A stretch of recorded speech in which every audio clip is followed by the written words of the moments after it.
Hello ನಮಸ್ಕಾರ. ನಾನು ನಿಮ್ಮ ಸ್ಪರ್ಶ ಗೌಡ. ಯಾರೆಲ್ಲ ಇನ್ನು ಕಾಮನಬಿಲ್ಲು ಕಥಾಗುಚ್ಛ ಯೂಟ್ಯೂಬ್ ಚಾನಲ್ಗೆ ಸಬ್ಸ್ಕ್ರೈಬ್ ಆಗಿಲ್ವೋ ಕೂಡಲೇ ಸಬ್ಸ್ಕ್ರೈಬ್ ಆಗಿ. ಕತೆ ಇಷ್ಟ ಆದರೆ ಶೇರ್ ಮಾಡಿ, ಲೈಕ್ ಮಾಡಿ ಹಾಗೂ ಕಮೆಂಟ್ ಮಾಡಿ. ನಾನು ಇವತ್ತು ಹೇಳ್ತಿರೋ ಕತೆ ಮನದ ನಿನಾದಕ್ಕೆ ಏನೆಂದು ಹೆಸರಿಡಲಿ ಭಾಗ 69. ಮನೆಯ ಮಾಲೀಕ CCTV ಫುಟೇಜ್ ತೋರಿಸಲು ಮನೆ ಒಳಗಡೆ ಕರೆದುಕೊಂಡು ಹೋಗಿ ತನ್ನ ಮೊಬೈಲ್ನಲ್ಲಿ CCTV ಫುಟೇಜ್ ತೋರಿಸುತ್ತಿದ್ದರು. ಅದರಲ್ಲಿ ತುಂಬ ಸಣ್ಣದಾಗಿ ಕಾಣಿಸುತ್ತಿದ್ದರಿಂದ ವ್ಯಕ್ತಿಗಳ ಮುಖ ಸ್ಪಷ್ಟವಾಗಿ ಕಾಣಿಸುತ್ತಿರಲಿಲ್ಲ. ಅಂಥದ್ದರಲ್ಲಿ ಮಹಿಮಾ ಬಹಳ ದೂರದಲ್ಲಿ ಸಣ್ಣದಾಗಿ ಕಾಣಿಸುತ್ತಿದ್ದಳು. ಅದನ್ನು ನೋಡಿದರು. Sir, if you don't mind, ಸಿಸ್ಟಮ್ನಲ್ಲಿ ತೋರಿಸಲು ಆಗುತ್ತದೆಯಾ? ಯಾಕಂದರೆ ಇದರಲ್ಲಿ ಮುಖಗಳು ಸ್ಪಷ್ಟವಾಗಿ ಕಾಣಿಸುತ್ತಿಲ್ಲ. ಸಿಸ್ಟಮ್ ಇಲ್ಲ ಅಂದರೆ ನೀವು ನನ್ನ ಜೊತೆ ಸ್ಟೇಷನ್ಗೆ ಬರಬಹುದು ಎಂದನು. ಸಿಸ್ಟಮ್ ಇದೆ ಸರ್, 1 ನಿಮಿಷ ಬಂದೆ ಎಂದು ತಮ್ಮ ಕೋಣೆಗೆ ಹೋಗಿ ಲ್ಯಾಪ್ಟಾಪ್ ಹಿಡಿದು ಬಂದವರು ಫುಟೇಜ್ಗಳನ್ನು ಲ್ಯಾಪ್ಟಾಪ್ಗೆ ಕನೆಕ್ಟ್ ಮಾಡಿ ಪಾರ್ಥನ ಕೈಗೆ ನೀಡಿದರು. ಮಹಿಮಾ ಹೇಳಿದ್ದ ಟೈಮಿಂಗ್ಸ್ ಪ್ರಕಾರ ಪಾರ್ಥ ನೋಡುತ್ತಿದ್ದರೆ ಮಹಿಮಾ ಕೂಡ ಅವನ ಪಕ್ಕವೇ ನಿಂತು ಲ್ಯಾಪ್ಟಾಪ್ ಪರದೆಯ ಮೇಲೆ ನೋಟ ನೆಟ್ಟಿದ್ದಳು. ಮಹಿಮಾ ನಿಂತಿದ್ದ ಜಾಗವನ್ನು ನೋಡಿ ಅದನ್ನು ಝೂಮ್ ಮಾಡುತ್ತಿದ್ದ ಹಾಗೆ ಮಹಿಮಾಳೆಡೆಗೆ ಚಾಕು ಹಿಡಿದು ಬರುತ್ತಿದ್ದ ತಕ್ಷ ಕಂಡಿದ್ದನು.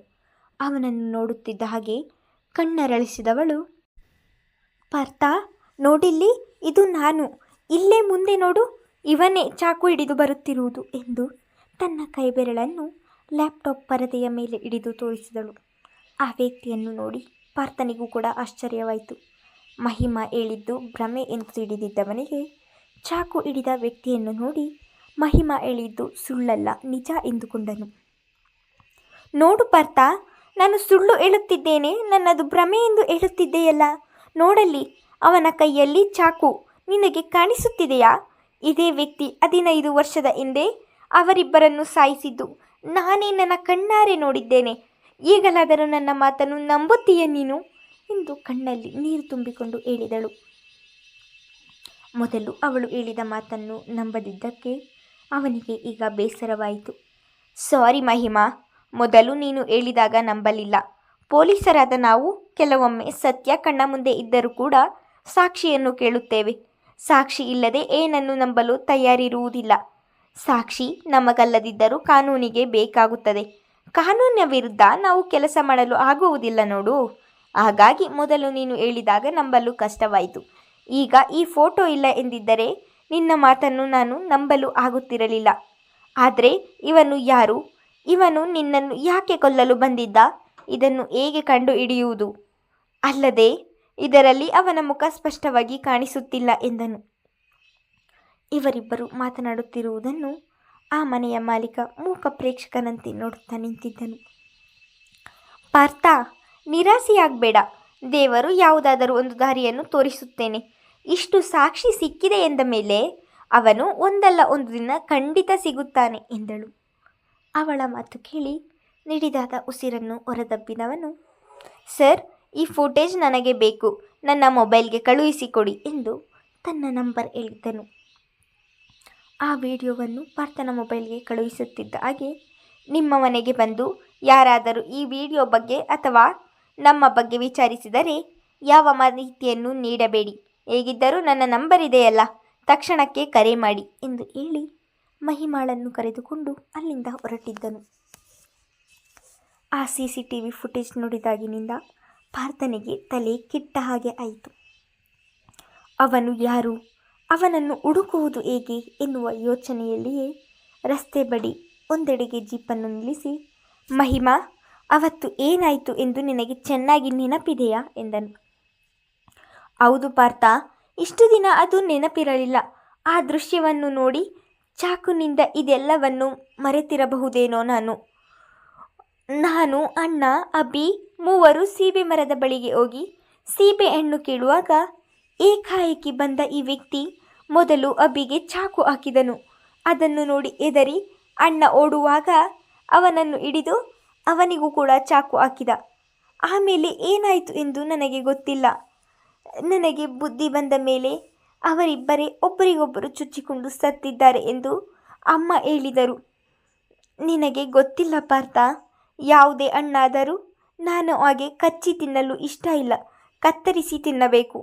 ಅವತ್ತು ನಾವು ಸೀಬೆ ಹಣ್ಣನ್ನು ಕತ್ತರಿಸಲು ಒಂದು ಚಿಕ್ಕ ಚಾಕು ಅಷ್ಟೇ ತೆಗೆದುಕೊಂಡು ಹೋಗಿದ್ದು. ಆ ಚಿಕ್ಕ ಚಾಕುವಿನಲ್ಲಿ ಹೇಗೆ ಸಾಯಿಸಲು ಆಗುತ್ತದೆ? ನೀನೇ ಹೇಳು. ಓ ಮಹಿಮಾ, ನೀನು ಹೇಳುವುದು ಸರಿ. ಯಾರಾದರೂ ಒಬ್ಬರನ್ನು ಸಾಯಿಸಿದ್ದರೆ ಒಂದು ಕುಟುಂಬದ ಮೇಲೆ ದ್ವೇಷದಿಂದ ಹೀಗೆ ಮಾಡಿದ್ದಾರೆ ಎನ್ನಬಹುದು. ಆದರೆ ಅವನು ಇಬ್ಬರನ್ನು ಸಾಯಿಸಿದ್ದಾನೆ. ಹಾಗಾದರೆ ಅವನು ನಿಮ್ಮ 2 ಕುಟುಂಬದ ದ್ವೇಷ ಇರುವವನು ಈ ಕೆಲಸ ಮಾಡಿರುವುದು. ಸಾಯುವವನಿಗೆ ಹುಲ್ಲು ಕಡ್ಡಿ ಆಸರೆ ಎನ್ನುವ ಹಾಗೆ ಇದೊಂದು ಫೋಟೋ ಸಿಕ್ಕಿದೆ. ಇದರಿಂದಲೇ ಅವನನ್ನು ಹುಡುಕುತ್ತೇನೆ ಎಂದನು. ಪಾರ್ಥ, ಈ ವಿಷಯ ನಮ್ಮಲ್ಲಿಯೇ ಇರಲಿ, ಯಾರಿಗೂ ಹೇಳ್ಬೇಡ ಎನ್ನುತ್ತಿದ್ದ ಹಾಗೆ, ಯಾಕೆ ಹಾಗೆ ಹೇಳ್ತಿದ್ದೀಯ ಮಹಿಮಾ? ಎಲ್ಲರಿಗೂ ವಿಷಯ ತಿಳಿಯಲಿ ಬಿಡು, ಕೇಸ್ ಓಪನ್ ಮಾಡುವುದು ಗೊತ್ತಾಗಲಿ ಎಂದನು. ಬೇಡ ಪಾರ್ಥ, ಈಗಲೇ ಯಾರಿಗೂ ಏನನ್ನು ಹೇಳುವುದು ಬೇಡ. ಹೇಳಿದರೆ ಯಾರೂ ನಮ್ಮ ಮಾತನ್ನು ನಂಬುವುದಿಲ್ಲ. ಕೊಲೆಗಾರ ಸಿಕ್ಕಿ ಅವನಿಂದ ಸತ್ಯ ಬಾಯಿ ಬಿಡಿಸಿದ ನಂತರ ಎಲ್ಲರಿಗೂ ಹೇಳೋಣ. ಈಗಲೇ ಹೇಳ್ಬೇಡ ಎಂದಳು. ಇಲ್ಲ ಮಹಿಮಾ, ಹೇಳಲಿಲ್ಲ ಎಂದರೆ ತಪ್ಪಾಗುತ್ತದೆ. ಎಲ್ಲರಿಗೂ ವಿಷಯ ತಿಳಿದರೆ ನನ್ನ ಇನ್ವೆಸ್ಟಿಗೇಷನ್ಗೆ ಸುಲಭವಾಗಬಹುದು ಎನ್ನುತ್ತಿದ್ದ ಹಾಗೆ, ನಾನು ಹೇಳುವುದನ್ನು ಅರ್ಥ ಮಾಡ್ಕೋ ಪಾರ್ಥ. ಈ ಕೇಸ್ ಓಪನ್ ಮಾಡಿ ಇನ್ವೆಸ್ಟಿಗೇಷನ್ ಮಾಡ್ತಿದ್ದೀಯಾ ಎಂದು ತಿಳಿದರೆ ಅಪರಾಧಿಗಳು ತಪ್ಪಿಸಿಕೊಳ್ಳುವ ಚಾನ್ಸ್ ಇದೆ. ಅದಕ್ಕೆ ಈ ವಿಷಯ ಯಾರಿಗೂ ಹೇಳ್ಬೇಡ ಎನ್ನುತ್ತಿರುವುದು ಎಂದು ಅವನು ಯಾರಿಗೂ ಹೇಳದಂತೆ ತಡೆದಿದ್ದಳು. ಸರಿ ಆಯಿತು, ಹೇಳಲ್ಲ, ಬಾ, ನಿನ್ನನ್ನು ಮನೆಗೆ ಬಿಡ್ತೀನಿ ಎನ್ನುತ್ತಿದ್ದ ಹಾಗೆ, ಬೇಡ, ನಾನೇ ಹೋಗ್ತೀನಿ, ನೀನು ಸ್ಟೇಷನ್ಗೆ ಹೋಗು ಎಂದು ಜೀಪಿನಿಂದ ಇಳಿಯುವವಳನ್ನು ತಡೆದವನು, ಬೇಡ ಮಹಿಮಾ, ನೀನೊಬ್ಬಳನ್ನೇ ಕಳುಹಿಸಲು ನನಗೇಕೋ ಭಯವಾಗುತ್ತಿದೆ. ಒಬ್ಬಳೇ ಎಲ್ಲಿಯೂ ಓಡಾಡಬೇಡ, ನಾನೇ ಮನೆಗೆ ಬಿಡ್ತೀನಿ ಬಾ ಎಂದು ತಾನೇ ಅವಳನ್ನು ಮನೆಗೆ ಕರೆದುಕೊಂಡು ಹೋಗಿದ್ದರು. ಅಂದು ಪಾರ್ಥನ ಜೊತೆ ಮನೆಗೆ ಹೋಗಿದ್ದಕ್ಕೆ ತನ್ನ ಅತ್ತೆ ಆಡಿದ ಮಾತುಗಳನ್ನು ನೆನೆದವಳಿಗೆ ಇಂದು ಏನಾದರೂ ಹಾಗೆಯೇ ಮಾತನಾಡುತ್ತಾರೆ ಎನ್ನುವ ಭಯ ಆವರಿಸಿತು. ಆ ಭಯದಲ್ಲಿಯೇ ಮನೆಯ ಬಳಿಗೆ ಹೋಗುತ್ತಿದ್ದ ಹಾಗೆ ಅಲ್ಲಿ ಮನೆಯ ಮುಂದೆ ತನ್ನ ಮಾವ ನಿಂತಿರುವುದನ್ನು ನೋಡಿ ಸಮಾಧಾನವಾದಂತಾಗಿ ಜೀಪಿನಿಂದ ಇಳಿದಳು.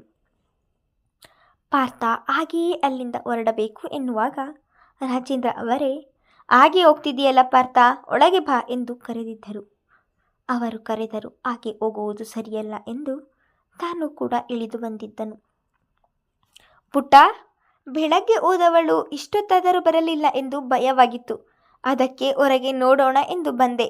ಯಾಕೆ ಇಷ್ಟು ತಡವಾಯಿತು ಎಂದು ಸೋಫಾ ಮೇಲೆ ಕೂರುತ್ತಲೇ ಕೇಳಿದರು. ಮಹಿಮಾಳಿಗೆ ಏನು ಹೇಳಬೇಕು ಎನ್ನುವುದೇ ತೋಚದೆ ಪದಗಳಿಗಾಗಿ ತಡಕಾಡುತ್ತಿದ್ದಳು.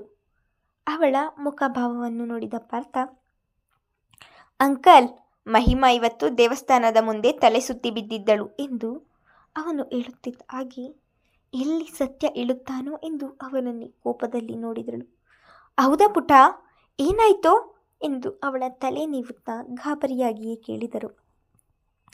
ಏನೂ ಆಗಿಲ್ಲ ಮಾವ, ತಿಂಡಿ ತಿಂದಿಲ್ಲವಲ್ಲ, ಅದಕ್ಕೆ ಸ್ವಲ್ಪ ಸುಸ್ತಾಗಿತ್ತು ಅಷ್ಟೇ ಎಂದಳು. ನಾನು ಒಬ್ಬಳೇ ಹೋಗಬೇಡ ಎಂದರೂ ನೀನು ಕೇಳುವುದಿಲ್ಲ, ನೋಡು ಈಗ ಹೇಗಾಗಿದೆ ಎಂದರು. ನಾನು ಆಗ ಆ ಕಡೆ ಒಂದು ಕೇಸಿನ ಬಗ್ಗೆ ಹೋಗಿದ್ದೆ ಅಂಕಲ್. ಆಗ ಮಹಿಮಾ ಸಿಕ್ಕಿ ವಿಷಯ ತಿಳಿದು ಅವಳನ್ನು ಕರೆದುಕೊಂಡು ಬಂದೆ ಎಂದನು. ಥ್ಯಾಂಕ್ ಯು ಪಾರ್ಥ, ನೀನಿಲ್ಲದಿದ್ದರೆ ಏನು ಮಾಡಬೇಕಿತ್ತು ಎಂದವರು. ಪುಟ್ಟ, ತಿಂಡಿ ತಿಂದೆಯಾ ಎಂದರು. ರಾಜೇಂದ್ರ ಅವರ ಮಾತು ಕೇಳಿ ಇವಳು ತಿಂಡಿಯನ್ನು ತಿಂದಿಲ್ಲ, ನಾನು ಎಲ್ಲಾದರೂ ತಿಂಡಿ ಕೊಡಿಸುವುದನ್ನು ಮರೆತೇನಲ್ಲ ಎಂದು ಬೇಸರಗೊಂಡನು. ಇಲ್ಲ ಮಾವ, ಈಗ ತಿನ್ನುತ್ತೇನೆ ಎನ್ನುತ್ತಿದ್ದ ಹಾಗೆ ಕಾಫಿ ಹಿಡಿದು ಬಂದ ನಳಿನಿ, ಅಕ್ಕ, ನೀವು ಹೊತ್ತಿಗೆ ಸರಿಯಾಗಿ ಊಟ ತಿಂಡಿ ಮಾಡುವುದಿಲ್ಲ, ಅದಕ್ಕೆ ನಿಮಗೆ ನಿಶ್ಶಕ್ತಿಯಿಂದ ಹೀಗೆ ಆಗಿದೆ, ಮೊದಲು ತಿಂಡಿ ಮಾಡಿ ಎಂದು ಹೇಳುತ್ತಲೇ ಪಾರ್ಥನಿಗೂ ಹಾಗೂ ರಾಜೇಂದ್ರ ಇಬ್ಬರಿಗೂ ಕಾಫಿ ನೀಡಿದಳು. ನೋಡು ಪುಟ್ಟ, ಆಗಲೇ ಮಧ್ಯಾಹ್ನ ಊಟದ ಸಮಯವಾಗಿದೆ, ನೀನಿನ್ನೂ ತಿಂಡಿ ತಿಂದಿಲ್ಲ. ಹೀಗೆ ಆದರೆ ಪ್ರಜ್ಞೆ ತಪ್ಪದೆ ಇನ್ನೇನು ಆಗುತ್ತೆ ಹೇಳು, ಮೊದಲು ಹೋಗಿ ತಿಂಡಿ ತಿನ್ನು ಎಂದರು. ಪಾರ್ಥನಿಗೆ ಕಣ್ಣಿನಲ್ಲಿಯೇ ಇನ್ನೊಮ್ಮೆ ವಿಷಯ ಹೇಳ್ಬೇಡ ಎಂದು ಹೇಳಿ ಅಡುಗೆ ಮನೆಗೆ ಹೋಗಿದ್ದಳು. ಇತ್ತ ಕಾಫಿ ಕುಡಿದು ಪಾರ್ಥ ಅಲ್ಲಿಂದ ಹೊರಟಿದ್ದನು. ಪ್ರಪಂಚದಲ್ಲಿ ಇವಳೊಬ್ಬಳೇ ಉಪವಾಸ ಇರುವುದು ಎನ್ನುವ ಹಾಗೆ ಆಡ್ತಾರೆ, ಏನು ಒಂದು ಹೊತ್ತು ತಿನ್ನಲಿಲ್ಲ ಎಂದರೆ ಸತ್ತೇ ಹೋಗ್ತಾಳೆ ಎನ್ನುವ ಹಾಗೆ ಹೇಳ್ತಿದ್ದಾರೆ. ನಾನು ದಿನವೆಲ್ಲ ತಿನ್ನದೆ ಹಾಗೆ ಸತ್ರು ನನ್ನನ್ನು ಮಾತ್ರ ಒಮ್ಮೆಯೂ ಈ ರೀತಿ ವಿಚಾರಿಸಿಕೊಳ್ಳುವುದಿಲ್ಲ ಎಂದು ಮನದಲ್ಲೇ ಗೊಣಗಿಕೊಂಡು ಸುನಂದ ಅವರು ಒಳಗೆ ಹೋಗಿದ್ದರು. ಮಹರ್ಷಿ ಎಂದಿಗಿಂತ ತುಸು ಬೇಗ ಮನೆಗೆ ಬಂದಿದ್ದನು ಇಂದು.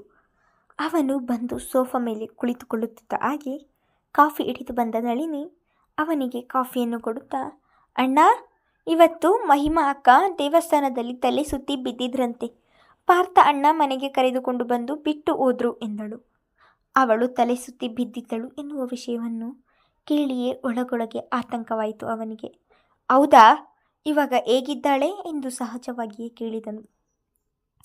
ನೀವು ರೆಸ್ಟ್ ಮಾಡಿ ಎಂದರು ಕೇಳದೆ ಅಡಿಗೆ ಮನೆಯಲ್ಲಿ ಕೆಲಸ ಮಾಡ್ತಿದ್ದಾರೆ ಎಂದು ನಳಿನಿ ಹೇಳುತ್ತಿದ್ದ ಹಾಗೆ ಅವನ ನೋಟ ಅಡಿಗೆ ಮನೆಯೆಡೆಗೆ ಹರಿಯಿತು. ಅಲ್ಲಿಯೇ ಪಕ್ಕದಲ್ಲಿ ತನ್ನ ತಂದೆ ಬರುತ್ತಿರುವುದನ್ನು ನೋಡಿದವನು ಒಡನೆ ಕಾಫಿ ಹಿಡಿದು ಅಡಿಗೆ ಮನೆಗೆ ಹೋಗಿ ರಾತ್ರಿ ಅಡಿಗೆಗೆ ತರಕಾರಿ ಹೆಚ್ಚುತ್ತಿದ್ದವಳ ಕೈ ಹಿಡಿದವನು, ಮಹಿಮಾ, ದೇವಸ್ಥಾನದಲ್ಲಿ ತಲೆ ಸುತ್ತು ಬಂದು ಬಿದ್ದೆಯಂತಲ್ಲ, ಇವಾಗ ಹೇಗಿದ್ದೀಯಾ?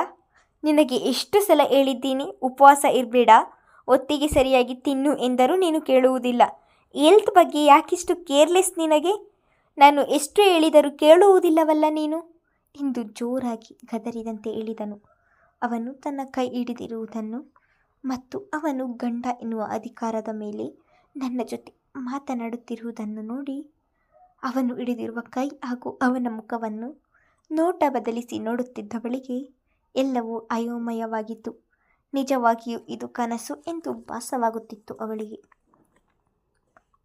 ಮುಂದುವರಿಯುವುದು. ಮಹರ್ಷಿ ನಿಜವಾಗಿಯೂ ಅವಳ ಅಕ್ಕರೆಯಿಂದ ಹಾಗೆ ಹೇಳುತ್ತಿದ್ದಾಳಾ ಅಥವಾ ತನ್ನ ತಂದೆ ಕೇಳಿಸಿಕೊಳ್ಳಲಿ ಎಂದು ಹಾಗೆ ಹೇಳುತ್ತಿದ್ದಾನಾ ಎಂದು ಮುಂದಿನ ಸಂಚಿಕೆಯಲ್ಲಿ ತಿಳಿದುಕೊಳ್ಳೋಣ. ಧನ್ಯವಾದಗಳು.